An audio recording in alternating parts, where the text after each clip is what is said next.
शनि देवा को प्रणाम, शनि राजा को प्रणाम। शनि देवा को प्रणाम, शनि राजा को प्रणाम। शनि देवा को प्रणाम, शनि राजा को प्रणाम। 12 अप्रैल 2022 के दिन राहु देवता का प्रवेश जो होगा वो मेष राशि के अंदर होगा, मेष राशि पर होगा, मेष राशि के घर में होगा। तो मेष राशि जो नंबर 1 की राशि कही जाती है, दर्शकों जो 12 राशियां होती हैं उसमें 1 नंबर की राशि का नाम मेष रखा गया है। जो हमारे 12 घर की जन्म पत्रिका बना करती है उसमें प्रथम स्थान पर 1 नंबर लिखा जाता है। वहां पर यदि किसी की मेष राशि का चंद्रमा लिखा गया है, चंद्रमा हमारी राशि बनाता है, 1 नंबर पर चंद्रमा बैठे तो मेष राशि बन जाती है। जिस किसी की भी जन्म पत्रिका में 1 नंबर पर चंद्रमा है ना, उनकी मेष राशि बनी है। ऐसे व्यक्ति जो मेष राशि वाले हैं वे ज्यादा इस ज्ञान का लाभ उठाएंगे। मेष राशि पर जहां उनका चंद्रमा बैठा है वहीं पर अभी राहु देवता की परिक्रमा आ रही है। मैंने YouTube पर अनेक वीडियो पर अलग अलग प्रकार की भ्रांति भरी बातें देखी, अज्ञानता भरी बातें देखी। मैं उनका भी साथ साथ खंडन करते जा रही हूँ। किसी ने ऐसा प्रेडिक्शन दिया कि राहु की जो परिक्रमा है वो 10 अक्टूबर 2023 तक न चल के यह 23 जुलाई 2023 तक रहेगी। दर्शकों, यह गणित पूरी तरह ही गलत है। ऐसे अज्ञानी जो ज्योतिषाचार्य बनकर हमारे सामने में आते हैं, यूट्यूब की चकाचौंध के आगे से हमें तरह तरह से भ्रमित करते हैं, उन पर अधिक विश्वास करना बुद्धिमत्ता ना होगी। इसके अलावा आपको यह समझना है कि 18 महीने की अवधि राहु और केतु की होती है। जब तक परिक्रमा चल रही थी यानी 12 अप्रैल 2022 तक जो वृषभ राशि पर यानी 2 नंबर की राशि पर राहु विराजमान थे, अब वो 2 से 3 पर नहीं जाएंगे, अब 2 से वो 1 पर आएंगे, यानी पीछे आएंगे वो। तो इसी प्रकार से जब हम केतु के वीडियो पर अध्ययन करेंगे और आपको जब हम तुला राशि में केतु के प्रवेश को समझाएंगे तो आप देखेंगे कि वह केतु देवता जो वृश्चिक के 8 नंबर की राशि से परिभ्रमण कर रहे हैं वो अब 7 नंबर की यानी पीछे की राशि तुला में प्रवेश करेंगे।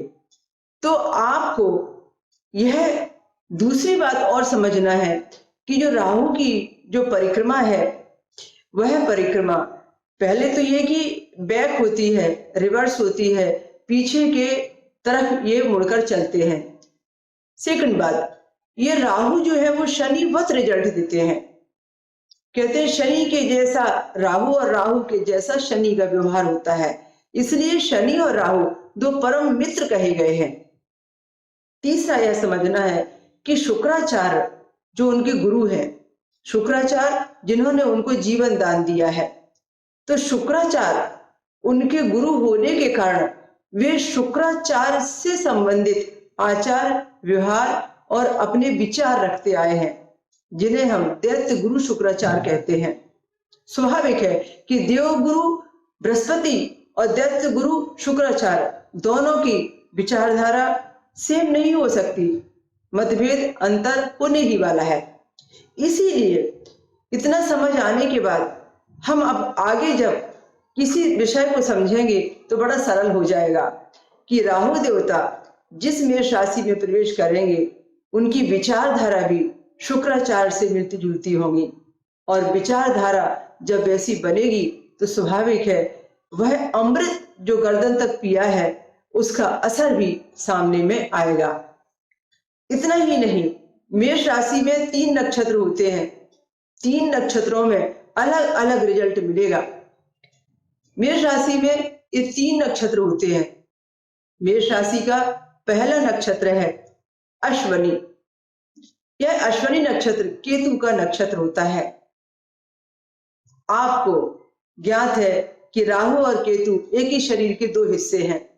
तो स्वाभाविक है कि केतु का नक्षत्र जो अश्वनी है वह मेष राशि के राहु के लिए पॉजिटिव ही होगा। अपना रिसर्च यह कहता है कि मेष राशि के राहु की इस गोचर परिक्रमा में जब वो अश्वनी नक्षत्र से परिक्रमा लेंगे तो मेष राशि वालों को ज्यादा बुरा अशुभ फल कभी नहीं दे सकते, क्योंकि निष्ठा जब सूर्य के कृतिका नक्षत्र से राहु की परिक्रमा, राहु का गोचर गुजरेगा तो दर्शकों निश्चित रूप से उस समय आपकी यश, कीर्ति, पद, प्रतिष्ठा सब दांव पर लग सकती है। सावधानी बरतने का समय है ये। मैं आपको बताना चाहती हूं कि 3 नक्षत्र में आप 18 माह को बांट दीजिए। जब 3 नक्षत्रों में हम 18 माह को बांटेंगे तो एक नक्षत्र को 6 माह मिलने वाले हैं। अश्विनी नक्षत्र पर राहु देवता का गोचर 6 माह, प्रथम के 6 माह चलेगा, फिर मध्य के जो 6 माह हैं वह भरणी नक्षत्र से यात्रा होगी और अंतिम की जो 6 माह हैं वह जो यात्रा होगी कृत्तिका नक्षत्र से होगी। तो आप इसका गणित समझ चुके होंगे कि निश्चित रूप से जब कृत्तिका नक्षत्र से राहु की यात्रा परिभ्रमण करेगी तो उस समय आपके लिए सावधानी बरतने का समय होगा। और जिस समय भरणी नक्षत्र से और अश्विनी नक्षत्र से राहु की यात्रा परिभ्रमण करेगी उस समय आपके सपने पूरे करने का समय होगा। आप राजनीति में हैं तो आप अपने सपने पूरे करेंगे, धर्म में है तो धर्म की ऊंचाइयों को छुएंगे, और व्यापार में है तो आप नए कार्य का प्रारंभ करेंगे। शादी ब्याह से संबंधित कोई बाधा आ रही होगी वो निकल जाएगी। यानी जो भी कार्य इस समय से संबंधित रुके होंगे आप अपने कार्य क्षेत्र में इस समय निश्चित रूप से सफलता ही सफलता पाएंगे। ग्रहण होने पर भी, राहु की यात्रा होने पर भी बस सावधानी ये रखना है आपको कि आपको वो उपाय करने हैं जो आपके नक्षत्र से संबंधित है। यानी अश्विनी नक्षत्र वालों को अश्विनी नक्षत्र के दिन उपाय कर रहे हैं, भरणी नक्षत्र वालों को भरणी नक्षत्र के दिन के उपाय करने हैं, और कृत्तिका नक्षत्र वालों को कृत्तिका नक्षत्र के दिन उपाय करने हैं। यदि इतना ही आपने समझ लिया तो मैं समझती हूँ कि आपके लिए या मेष राशि वालों के लिए यह बहुत अच्छा सुनहरा अवसर रहेगा। उस बात पर न जाइए जिसमें आपको सिर्फ ये लगता है कि राहु देवता हमें ग्रहण लेकर आ रहे हैं और हमें सबसे ज्यादा तकलीफ 18 माह की होने वाली है। आप इस सत्य को स्वीकार कीजिए, इस सत्य को आप अपने मन में जगह दीजिए कि यह मेरा वह समय है कि राहु जो आध्यात्म तक, शिखर तक छूने की क्षमता देते हैं, राहु वह जो अपने आप में शनि के जैसा बहुत प्रभुत्व अपना बनाकर रखते हैं, जो हर जगह विजयी होने का हमें लाभ दे सकते हैं, हमारे लिए आज के समय में वो बहुत बड़ी शक्ति, महाशक्ति बनकर हमारे साथ जुड़ने आए हुए हैं। हमें उसका अधिक से अधिक लाभ उठा लेना चाहिए और हमें वैसा वातावरण बनाना चाहिए जो आध्यात्म से भरपूर हो, वैसा वातावरण बनाना चाहिए जो अमृत पीने वाला व्यक्ति आपसे अपेक्षा करता है। तो निश्चित रूप से हम बहुत अच्छे इंसान बनकर और बहुत संस्कारवान जीवन जीकर, बहुत आस्तिकता पर चलकर और बहुत अच्छे तरीके से अपने ऊपर काम करके, अपने को मांझ कर, अपने अंदर गुणों में पूरी तरह से परिपक्व होकर हम प्रतिभाशाली बनकर इस समय का भरपूर फायदा उठा सकते हैं। अश्विनी नक्षत्र जैसा कि केतु का नक्षत्र है, इस दिन यदि अश्विनी नक्षत्र के दिन आपने यदि राहु की शांति के लिए कुछ उपाय किए तो निश्चित रूप से आपको यह 6 महीने का समय अद्भुत लाभ देगा। अश्विनी नक्षत्र जिस दिन भी पड़े 27 दिन के अंदर अश्विनी नक्षत्र चेंज होता है। हर 27वें दिन वही नक्षत्र फिर से आता है जो नक्षत्र निकल चुका होता है। पंचांग में, कैलेंडर में देखने से आपको ज्ञात हो जाएगा। अश्विनी नक्षत्र जिस दिन भी आए उस दिन के राहु काल को देखिए। हर दिन का राहु काल दर्शकों अलग अलग होता है। जिस दिन भी वह नक्षत्र आए उस दिन का 1.5 घंटे का राहु काल आपको देखना है, मिल जाएगा। उस 1.5 घंटे के राहु काल में आपको गाय को भरपेट चारा खिलाना है या अपने वजन के बराबर गाय के घास चारे से अपना तुला दान करना है। इसके अलावा यदि भरणी नक्षत्र में आपका जन्म हुआ है और आप मेष राशि वाले हैं तो भरणी नक्षत्र शुक्र देवता का है, दिन शुक्रवार का है। शुक्रवार के दिन का राहु काल देखिए और इस राहु काल में शुक्रवार के दिन आप गाय को भरपेट चारा खिलाइए। आपके वजन के बराबर चारे का, कुट्टी का, घास का तुला दान कीजिए।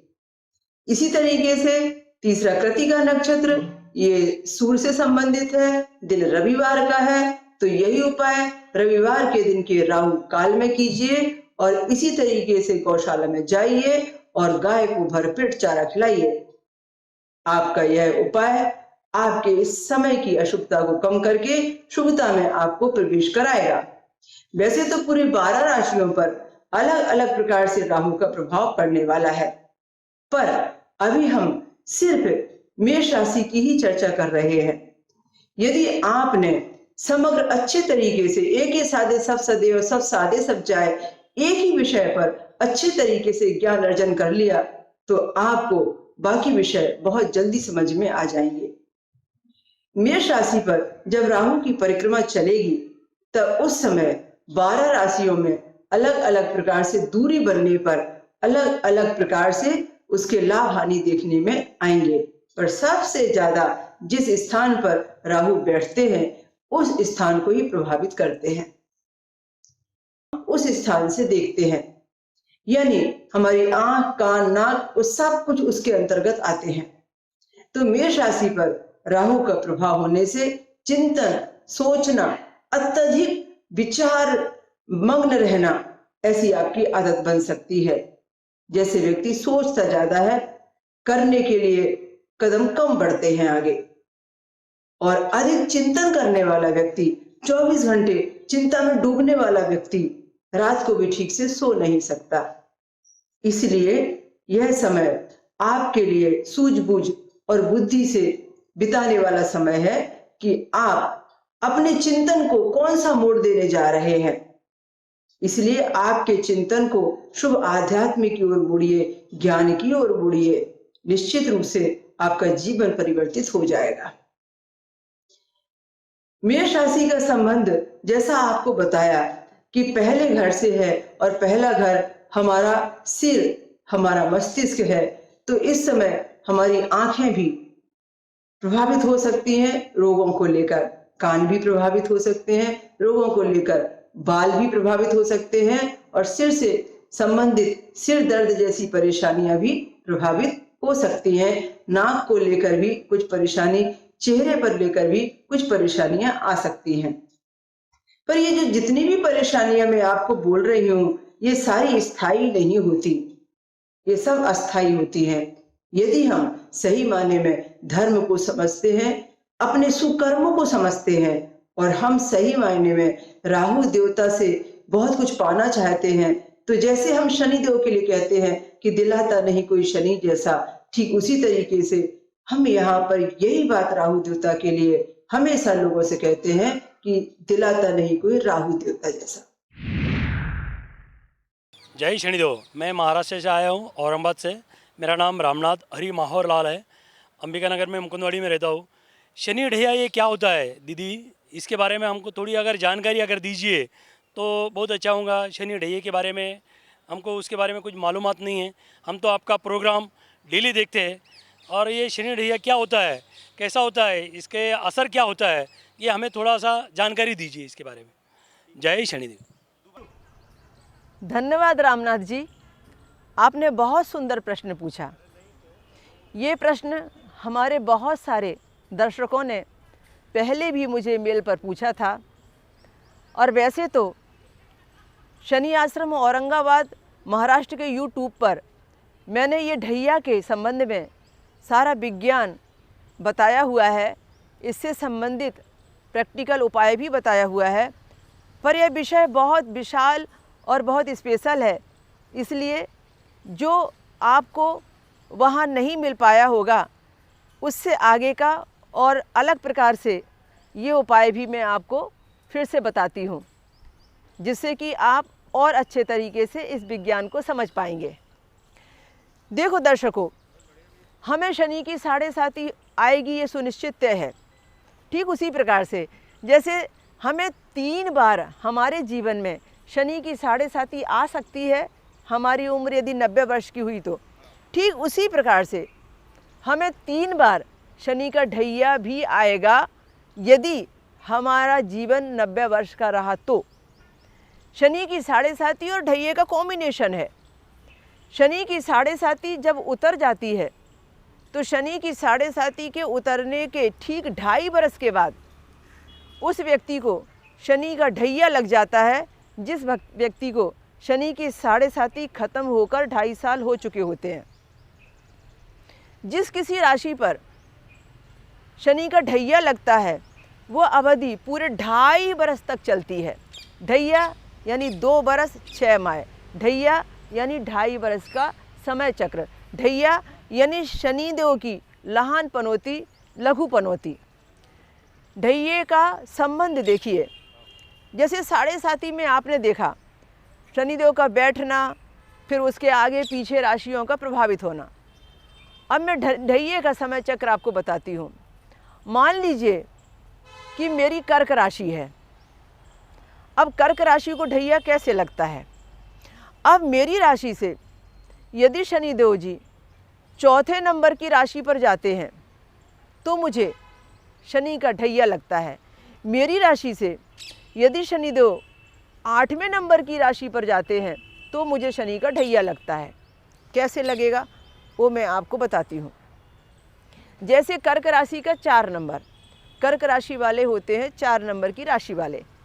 तो अब देखो, अब मैं 4 नंबर से गिनती हूँ, 4, 5, 6, 7, 8, 9, 10, 11। मैंने गिनती गिनी 1, 2, 3, 4, 5, 6, 7, 8 नंबर, यानी 8 नंबर जहाँ पर मैं आती हूँ वहाँ 11 नंबर की राशि आती है। 11 नंबर की राशि दर्शकों कुंभ होती है। 11 नंबर की कुंभ राशि में जब शनिदेव का प्रवेश होगा तो कर्क राशि से वो 8वें नंबर की दूरी पर विराजमान होंगे और कर्क राशि से 8वें नंबर का अंतर हो जाने से लगेगा कर्क राशि को शनि का 2.5 वर्ष का ढैया। तो कर्क राशि से 8वें नंबर का स्थान शनिदेव का बैठने का हो जाने से कर्क राशि का ढैया षडाष्टक ढैया कहलाएगा। स्वाभाविक है, जैसा नाम है वैसा काम है। षडाष्टक अच्छा तो नहीं कह सकते, 6 और 8 का रिलेशन षडाष्टक। तब हमें समझना होता है कि अशुभ को शुभ फलकारी कैसे बनाएं। षडाष्टक भी हमारे लिए खोए हुए धन की प्राप्ति से कम नहीं होता, पर समझना होगा वह देने आ रहे हैं उसको झोली फैला के लेना भी तो आना चाहिए। इसीलिए हम बीच बीच में कुछ टिप्स ऐसे देते रहते हैं जो आपको किसी भी किताब में नहीं मिलेंगे या किसी भी व्यक्ति से सुनने में नहीं मिलेंगे, पर ये हमारे प्रैक्टिकल उपाय हैं जो आज हम हजारों लोगों से करवा के और उनको रिजल्ट दे रहे हैं। तो शनि का जो ढैया है षडाष्टक वाला, मेरी दृष्टिकोण में बहुत शुभ ढैया है, पर लिखी गई पुरानी किताबों की दृष्टिकोण में इससे बुरा समय नहीं होता। पर मैंने देखा है कि बुरा समय संघर्ष से व्यक्ति को राज तिलक कराता है और शनि के षडाष्टक ढैये में व्यक्ति निखर कर बहुत सामने में आता है। ये मेरा अपना खुद का रिसर्च है। तो शनि के ढैये का अब दूसरा पक्ष समझते हैं।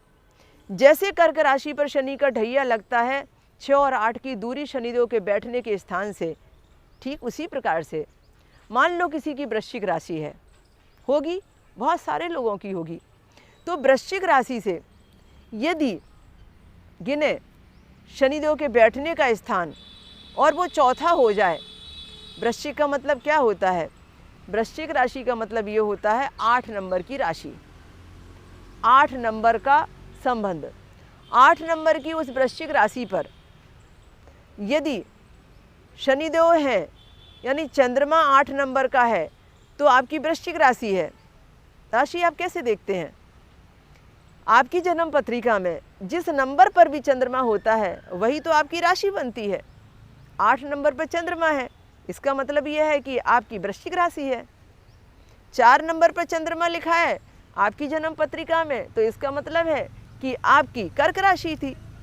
तो वृश्चिक राशि बनी आपकी, और जिस किसी की वृश्चिक राशि है, अब देखते हैं शनिदेव कितनी दूरी पर हैं।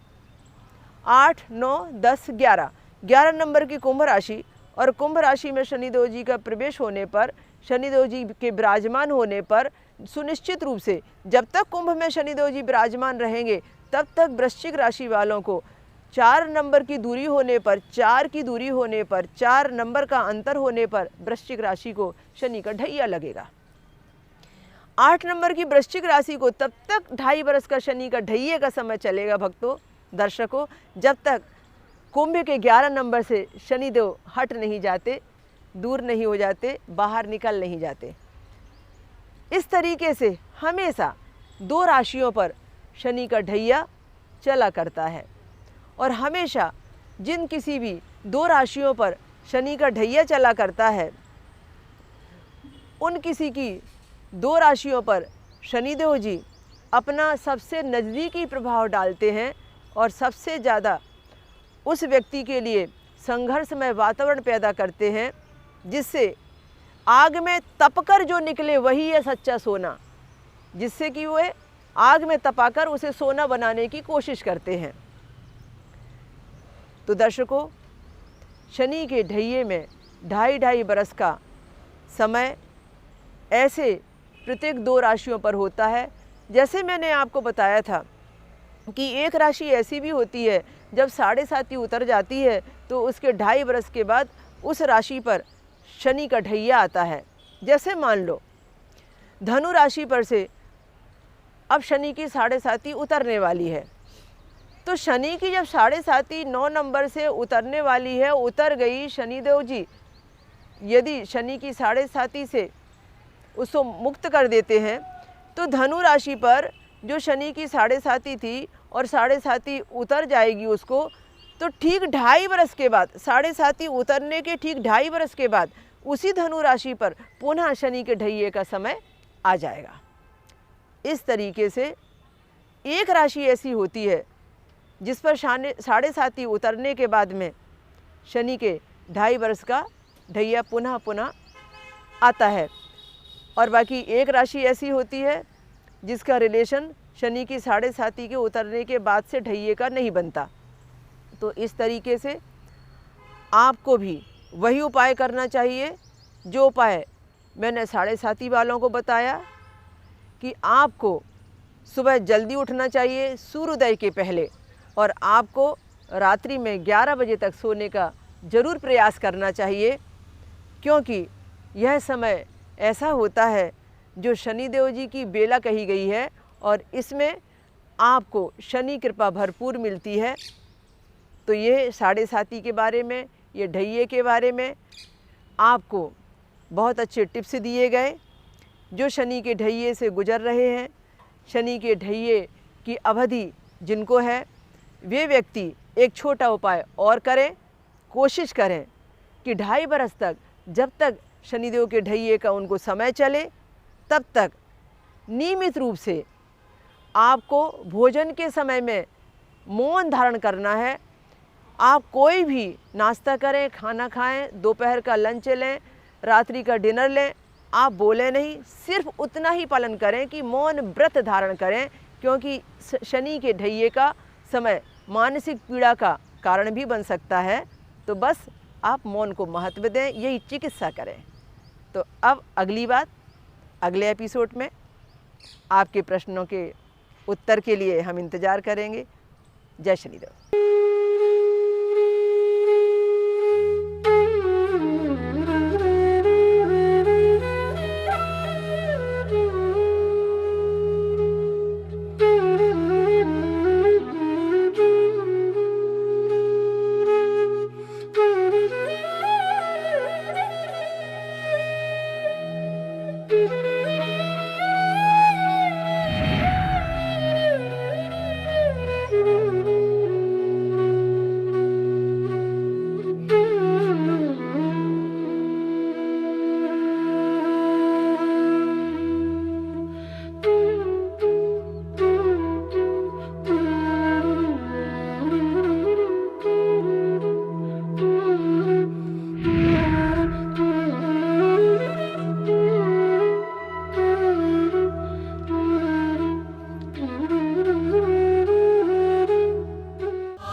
शनि देवा को प्रणाम, शनि राजा को प्रणाम।